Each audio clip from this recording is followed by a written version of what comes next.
Terus pertanyaan kedua, kenapa hanya nyentuh saja tidak diteruskan?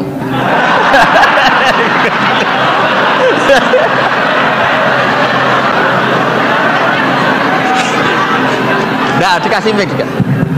Ya satu ya, pertanyaannya kenapa bertengkar?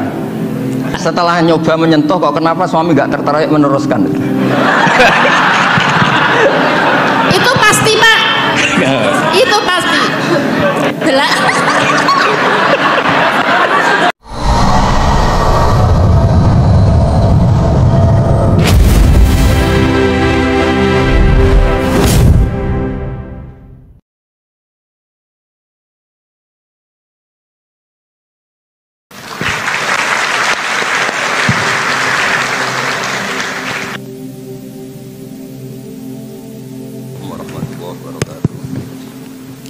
Assalamualaikum warahmatullahi wabarakatuh.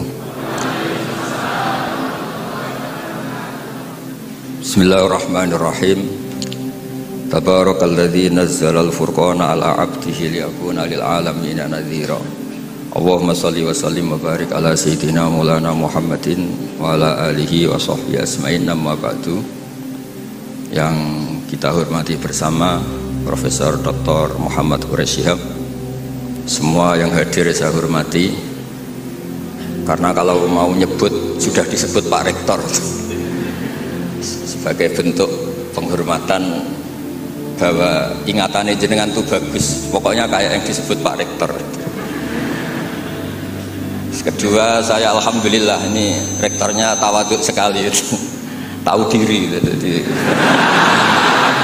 alhamdulillah bagus.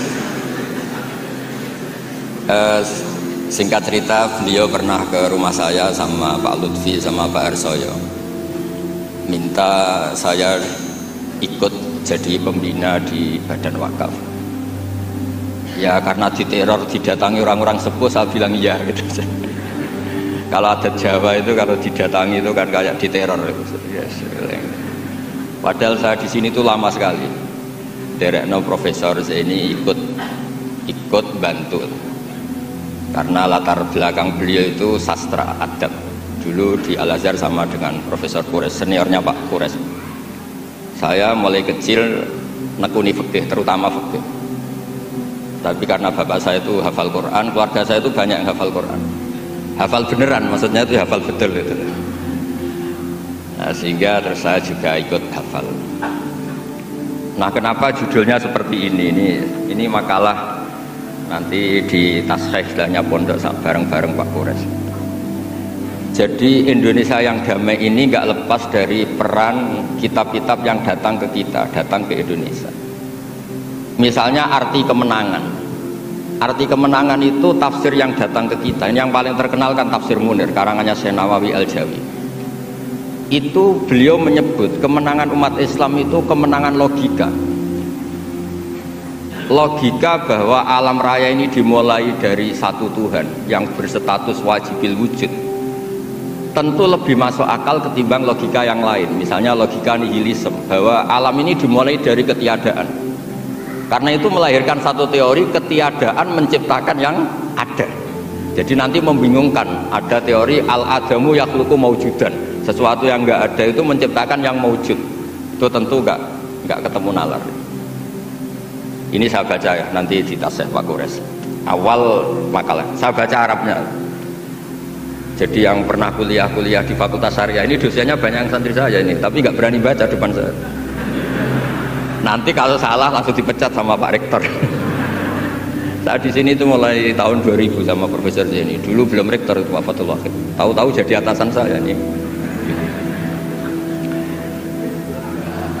Enggak bener itu, tapi nanti di akhirat atasannya saya lagi nanti.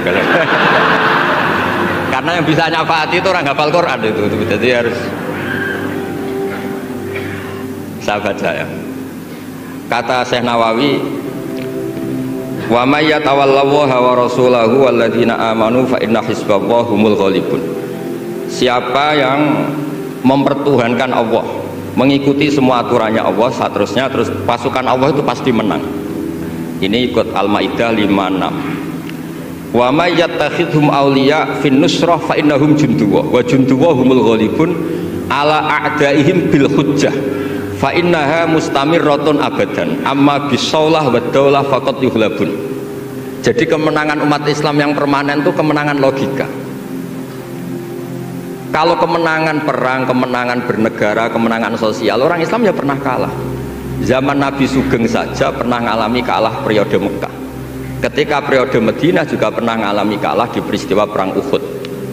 Tapi kalah-kalah sosial ini tidak ada pengaruhnya dengan kalah secara logika.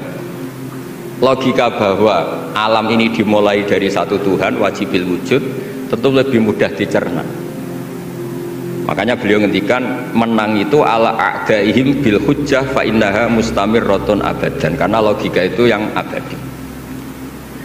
Artinya gini, ketika kita secara sosial ekonomi kalah, mungkin secara apa kalah, meskipun kita ada ingin kalah, tapi jangan pakai ukuran itu.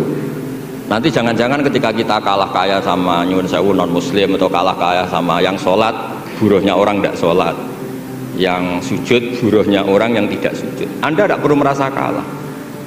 Ketika Anda kerja dan tolabul halal, itu yang merintahkan Allah. Jadi Anda tidak pernah buruh di mata Allah, distatuskan tolabul halal, orang yang mencari apa? Halal, dan itu ibadah. Karena Islam hanya ngakui hukumnya Allah. Dulu Sayyidina Ali karramallahu wajhah pernah ajjaro nafsahu li Yahudiyin, juga pernah kerja di orang Yahudi. Tapi nggak merasa hina karena tolabul halal itu perintah Allah. Dulu Nabi pernah nggak punya uang, alhamdulillah ditiru banyak umatnya. Kalau nggak punya uang itu banyak, alhamdulillah itu. Semoga jangan karena ingin punya uang ingin jadi dosen, berarti nyari jadi guru karena ingin punya uang. Semoga enggak jadi guru karena ingin ngajar. Nggih, monggo niki tobat niki gitu. Jadi walhasil terus akhirnya Nabi itu mau beli gandum lah atau makanan. Cara Indonesia mungkin beras, cara Jawa itu ngutang. Terus kata orang Yahudi, jaminannya apa Muhammad? Nabi sempat bilang, ngendikan, saya ini dipercaya langit, masa kamu tidak percaya saya? Kata orang Yahudi, itu menurut orang Islam, saya ini Yahudi. Walhasil Nabi terus rohanahu dir'an, Nabi menggadekan rompi perang sebagai jaminan kalau kapan-kapan tidak kuat bayar. Ya muamalah sama orang Yahudi. Jadi intinya tafsir yang datang ke kita itu banyak cerita. Bahkan cerita fitnah min adzabil qabri itu ceritanya Sayyidah Aisyah itu didatangi dua perempuan Yahudi. Sayyidah Aisyah itu dermawan sekali. Ya memang orang-orang soleh itu jubila aulia wala sakha, orang soleh itu pasti dermawan. Karena sering dikasih, terus si orang Yahudi, perempuan Yahudianya itu mendoakan semoga kamu diselamatkan dari siksa kubur. Sama sih ingat redaksi di kitab Bukhari, walam an'am an usaddiqahuma, kata Sayyidah Aisyah, saya tidak nyaman membenarkan dia karena dua orang ini orang Yahudi. Setelah Nabi datang terus diceritani sama Sayyidah Aisyah, itu benar bahwa nanti memang ada adzabil qabri. Semenjak itu ada isti'adzah min adzabil qabri, Allahumma inni a'udzubika, seterusnya sampai min adzabil qabri wa fitnatil mahya. Dan masih banyak lagi cerita-cerita sosial Nabi yang Nabi tertawa-tawa ketika orang Yahudi bilang nanti pas kiamat itu kan hancur semua Muhammad, lalu orang-orang yang sudah mati diletakkan di mana? Pokoknya terus orang Yahudi cerita-cerita, terus Nabi tertawa-tawa, fadhahika hatta badat nawajiduhu tasdiqan lima qalahul khabru. Nabi tertawa-tawa, oh ya benar. Semenjak itu ada ilmu bersama bahwa kalau orang Yahudi, orang Nasrani cerita ilmiah itu la tusaddiquhum wa la tukadzibuhum. Kamu jangan ngambil sikap membenarkan, juga jangan sampai ngambil sikap mendustakan. Kamu benarkan jangan-jangan pas yang muharraf, yang tipuan. Kamu dustakan jangan-jangan yang masih orisinil. Makanya secara ilmiah Nabi ngendikan la tusaddiquhum wa la tukadzibuhum. Intinya tidak ngambil sikap ekstremis itu juga ajaran tafsir yang sampai ke kita. Karena kita ini butuhnya menang fil hujjah. Dan Allah sering ngendikan di beberapa ayat, diantaranya tentu qul falillahil hujjatul baligh. Makanya di sini saya itu profesor sering ngaji di sini Pak Kures, tapi entah lupa apa tidak, saya tuh sering ngaji direktorat sama Pak Fathul Wahid. Harusnya sudah jadi kiai karena sering ngaji sama saya. Tapi kalau jadi kiai kan, kata Profesor Zaini itu pernah cerita, kalau jadi kiai itu rezekinya agak jelas, nggak per bulan dapat apa gaji. Makanya Pak Zaini pas ketua ini sayang Bu Ova nggak hadir karena beliau di Jakarta Putri. Pak Zaini sekarang yang jadi rektor di UGM. Itu ada ustadz latihan kiai itu jatuh di Indramayu, pas itu beliau ketua wilayah itu Kemenak di Indramayu. Itu jatuh, santrinya tuh susahnya bukan main, tapi kata kiainya nggak apa-apa, masih kan. Ternyata yang dipegang itu salam template itu. Jadi badannya agak dipikir tapi masih. Karena dulu jadi kiai itu susahnya minta ampun. Makanya profesi ini sudah jarang yang mau. Kalau jadi kiai artis banyak yang mau karena makanya saya jadi kiai di UI itu sering istighfar. Jangan-jangan ini kategori elit sehingga hisabnya besar. Makanya saya ini termasuk kiai orisinil. Jadi saya dipaksa jadi kiai di sini tapi sering nggak mau karena saya ini kiai betul. Jadi kalau fasilitas banyak takut hisab. Kalau kiai nggak betulan fasilitas banyak tambah seneng. Nah ini bukan nyindir siapa-siapa, ini memang aturan ikhlas begitu, mukhlisin Alauddin, enggak nyindir siapa-siapa, mengaturannya begitu. Saya cerita di keluarga saya yang masih megang itu. Di pondok itu ajaran pertama itu tauhid, dan itu mesti diajari sifat pertama Allah itu wajibul wujud, wujud kita mbakok mukhalafatul hawadis. Dan mereka sering beri contoh. Kenapa tafsir Munir Bismillahirrahmanirrahim? Pertama yang diterangkan oleh tafsir Munir, Senawi Al-Jawi. Kenapa Al-Quran dimulai dari bak? Dan bak dimulai ada titiknya satu. Itu Allah seakan-akan mau maklumatkan bahwa awalu hadil mawujudat adalah nuqtah wahidah. Pertama wujud, kamu gambar apa saja. Saya sering cerita ini tak ulang-ulang. Kamu gambar apa saja, entah gambar jelek, entah bagus, tetap dimulai dari satu titik. Angka 1 juta sampai 1 miliar 1 triliun tetap dimulai dari angka 1. Sebab itu bak di situ kata Syekh Nawawi adalah bi kana makana wa bi yakunu mayakun. Dengan saya kata Allah yang ada menjadi ada, yang mau ada saya yang mengadakan. Unsur utamanya saya kata Allah. Nuqtatil wujud. Artinya gini, andaikan kita neladani tafsir-tafsir yang ada di Indonesia, kita ini pasti menguatkan akidah. Bukan menang kalah urusan sosial, urusan itu kedua ketiga lah, syukur-syukur menang. Tapi kalau kita paksakan itu yang nomor satu, pasti kita sering kecewa.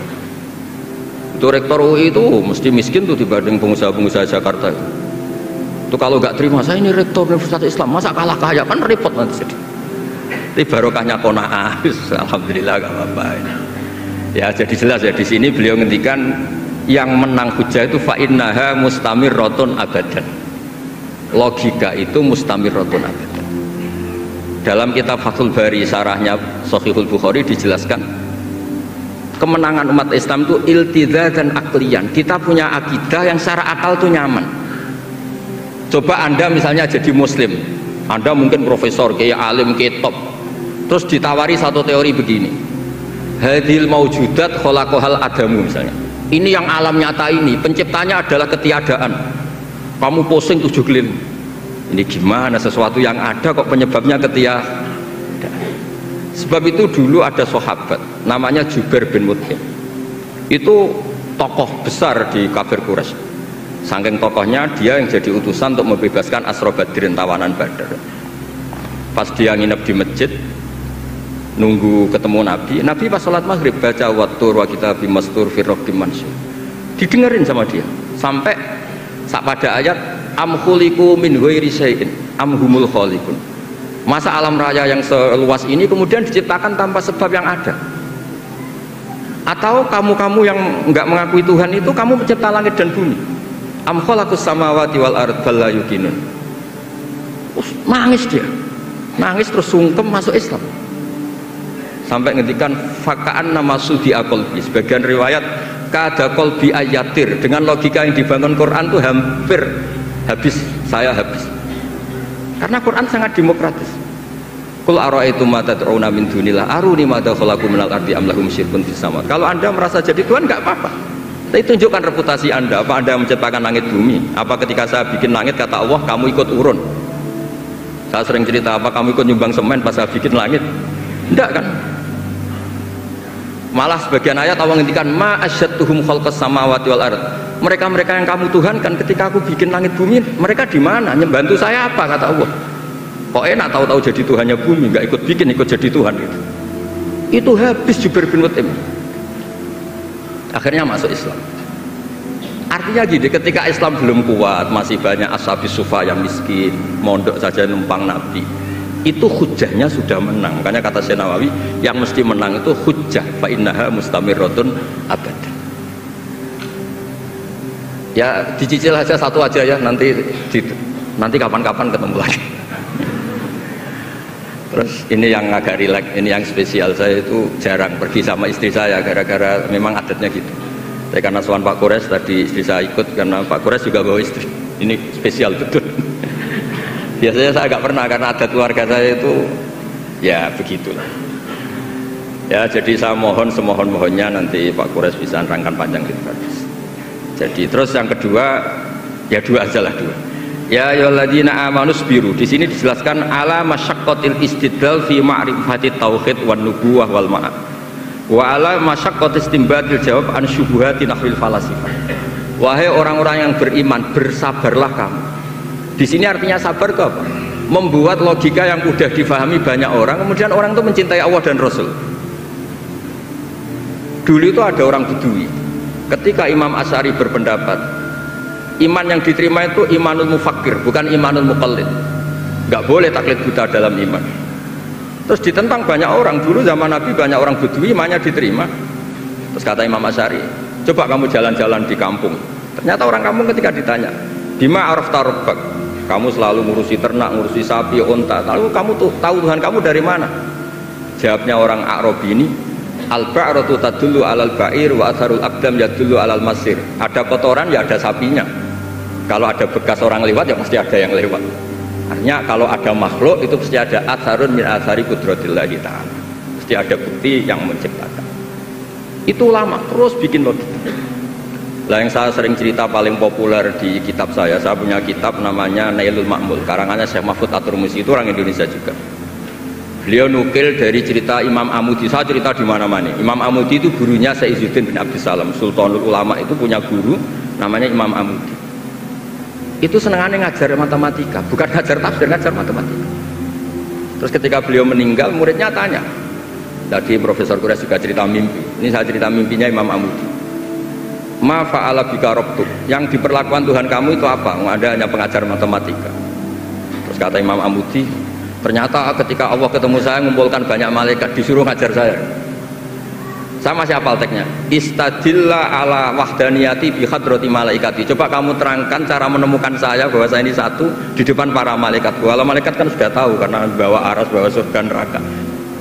Kata Imam Amudi, beliau ngendikan semuanya adalah, beliau ngendikan angka itu 2, 3 sampai 1 triliun sampai berapapun, nisbatu dzalika ilal wahid nisbatul far'i ilal asli.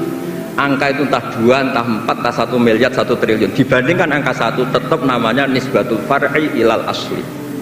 Tetap semuanya itu tabang dari angka 1.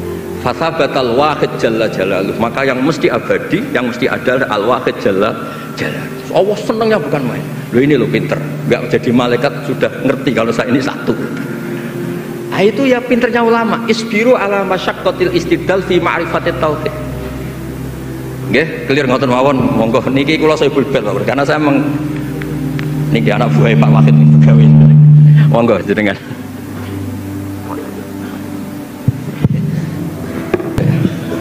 Bismillahirrahmanirrahim. Alhamdulillah bingung semua toh. Jadi yang saya mau katakan di sini adalah peristiwa-peristiwa furu'iyah itu memang Nabi didesain salah, bukan salah, didesain salah, sehingga itu melahirkan hukum fikih.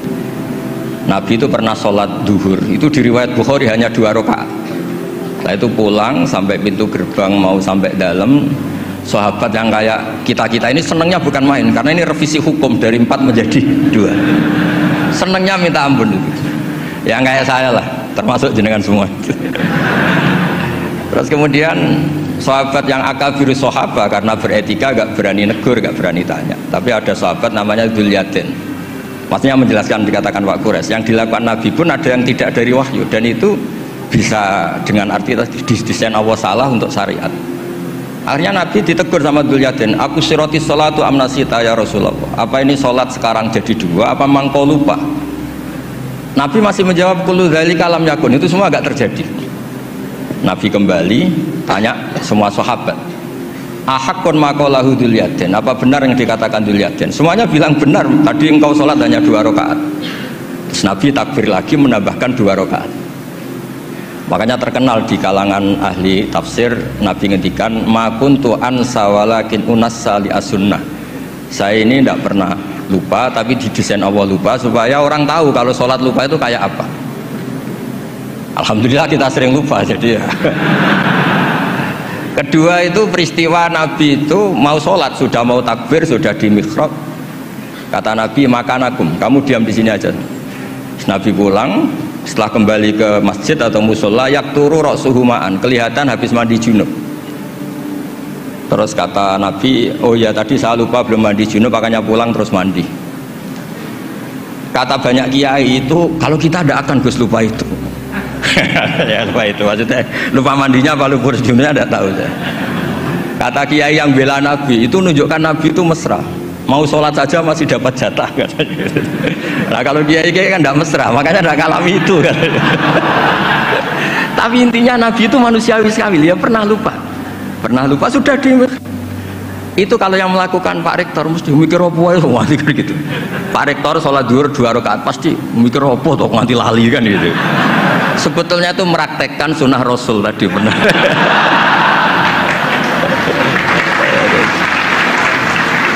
Tidak supaya nanti jenengan nggak salah paham yang dikatakan Pak Kores tadi. Memang ada peristiwa furu yang seperti itu. Yang terakhir saya beri contoh. Sholat qadha itu normalnya tidak wajib. Normalnya secara fikih tidak wajib karena timingnya waktunya sudah kelewat. Misalnya anak SD atau SMP sekolah jam 2 siang datang jam 4 sore kan normalnya sudah nggak ada gunanya karena waktunya sudah selesai. Padahal sholat itu berwaktu. Tapi karena Nabi pernah qadha, Nabi itu pernah, dan Nabi itu memang luar biasa. Pas qadha saja didesain nggak salah. Padahal mestinya qadha itu kan gimana gitu. Nabi itu sudah sekitar 3:30 lalu jam 3 bilang ke Bilal, Bilal saya ini ngantuk mau tidur. Dah tidur saja ya Rasulullah, saya ini mau sholat malam sampai subuh, tenang saja. Ya kalau gitu ikhla' lana lail, kamu jaga. Iya tenang aja Nabi. Setelah sholat ternyata Bilal ketiduran juga. sampai sekitar jam 8 kalau 8:30 sampai tidak membangunkan kita kecuali harus samsi, sampai matahari panas. Terus Nabi tanya, Bilal gimana janji kamu? Katanya Bilal enak. Saya juga ngalami apa yang kau alami ya Rasulullah. Akhirnya terus Nabi nyuruh Bilal, nyuruh walhasil diadakan sholat jamaah. Nah berkahnya Nabi didesain lupa tadi diketahui kalau sholat qadha itu wajib. Andai kan tidak terjadi kesalahan itu maka qadha itu tidak wajib karena momentumnya sudah kelewat. Jadi itu yang dengan arti itu tadi ma kuntu ansa walakin unassa li as-sunnah. Saya ini tidak pernah lupa tapi sering didesain Allah itu lupa. Supaya orang tahu kalau beribadah pas lupa atau ada kesalahan sosial apa, cara benahinya gimana. Terus yang kedua tentang tadi yang diceritakan Pak Kores belum dikasih nama iktifa kalau dalam bahasa Balaghah. Quran itu sering pakai bahasa yang iktifa. Iktifa itu menyebut satu karena yang lainnya sudah diketahui. Atau dinisbatkan pada lawan bicara. Misalnya gini, kalau polisi bilang itu dibunuh oleh orang yang nggak dikenal, dicuri oleh orang yang nggak dikenal. Nggak dikenal itu binisbat kepada siapa? Kepada yang punya rumah kan. Kalau yang nyuruh kan tahu, teman malingnya kan tahu.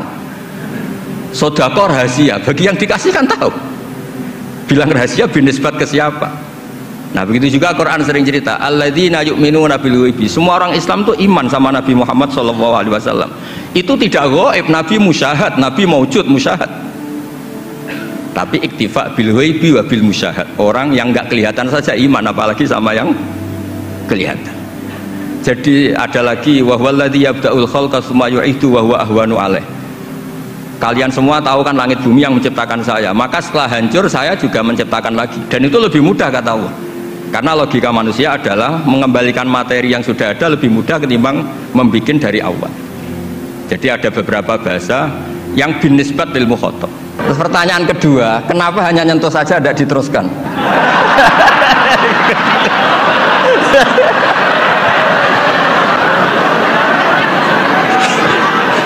Nah, dikasih mic juga. Ya satu ya, pertanyaannya kenapa bertengkar? Jadi bertengkar dalam arti bercanda ya, tidak bertengkar yang serius dengan nafsu amarah tidak. Tapi ini bertengkar dalam arti memperdebatkan tentang ayat yang berbunyi aula mastimunisa tadi, aula mastimunisa. Setelah nyoba menyentuh kok kenapa suami nggak tertarik meneruskan? Itu pasti Pak. Itu pasti.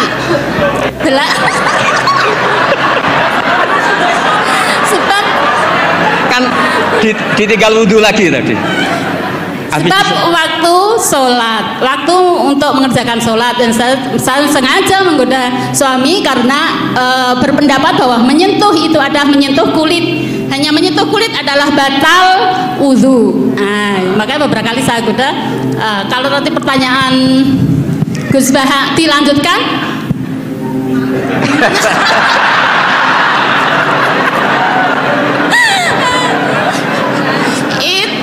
Menunggu waktu. Menunggu waktu.